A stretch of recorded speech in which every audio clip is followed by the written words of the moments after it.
Hey, so as I understand it, what you're trying to do is in one Zap, you want to create a project, and then if the client already exists, then go find them. But if they don't exist, then create the client, and then I think you would probably want to associate the client with the project.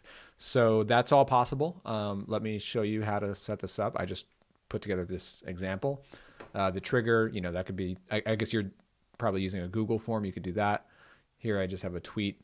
And then the first step would be to create the project in ProcessKit. And by the way, you could find an existing project too. That's an option. But here, we'll just create one.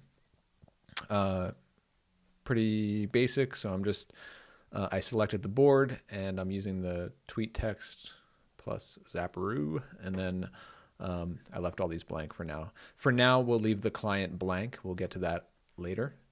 Then the next step, you're going to use find or create a client, not just the create a client action. We want to actually find a client. And so you'll be searching in your account. You could, this would be the name of the client that you're searching by. And then and then you would check this box. So basically, if it finds this client by this name, then it'll use that. If not, then you can go ahead and create the new client.